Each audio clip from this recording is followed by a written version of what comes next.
Saudara-saudaraku yang dikasihi oleh Tuhan Yesus Kristus, salam sejahtera dari Tuhan buat kita semua. Semoga hari ini Tuhan mencurahkan rahmat dan berkat-Nya dalam pekerjaan dan kehidupan Anda bersama. Amin. Akhir-akhir ini banyak sekarang komentar-komentar atau polemikus yang kadang-kadang memberitakan Injil yang tidak benar.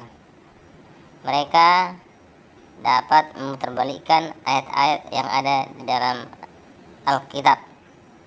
Untuk itu kita harus hati-hati. Mari kita dengarkan penjelasan daripada Pak Bambang Nursena mengenai ayat ini. Saya pasal 29 mulai dari ayat 9 sampai dengan ayat 16. Demikian firman Tuhan. Bangsa yang buta, tercengang-cenganglah penuh keheranan. Biarlah matamu tertutup buta semata-mata. Jadilah mabuk, tetapi bukan karena anggur. Jadilah pusing, tetapi bukan karena arak. Sebab Tuhan telah membuat kamu tidur nyenyak. Matamu, yakni para nabi, telah dipejamkannya, dan mukamu, yaitu para pelihat, telah ditudunginya. Maka bagimu penglihatan dari semuanya itu, seperti isi sebuah kitab yang termaterai.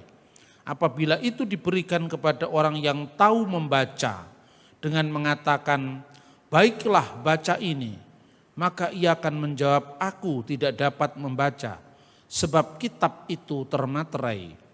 Dan apabila kitab itu diberikan kepada seorang yang tidak dapat membaca dengan mengatakan, baiklah baca ini, maka ia akan menjawab, aku tidak dapat membaca.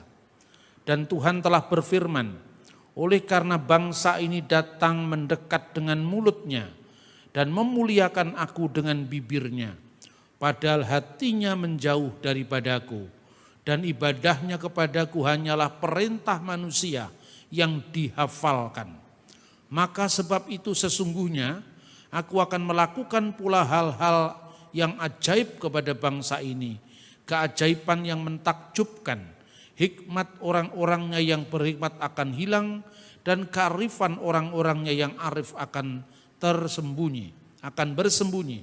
Celakalah orang yang menyembunyikan dalam rancangannya terhadap Tuhan, dan pekerjaan-pekerjaannya terjadi dalam gelap sambil berkata, siapakah yang melihat kita dan siapakah yang mengenal kita?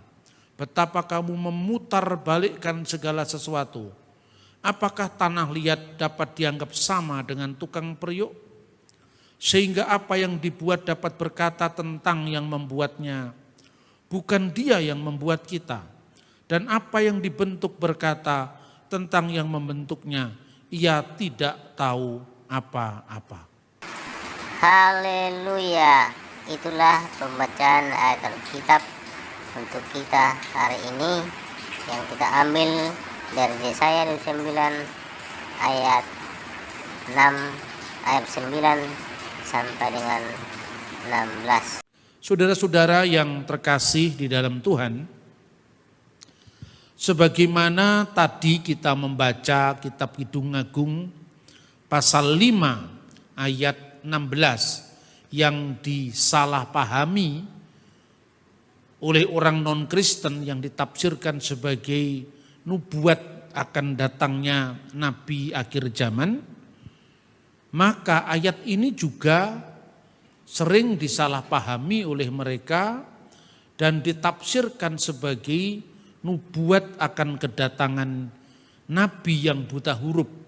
Sekali lagi, ketika saya membahas ini sama sekali, saya juga tidak ingin mengkonfrontir dengan agama lain. Tetapi ini adalah forum kita sendiri di gereja.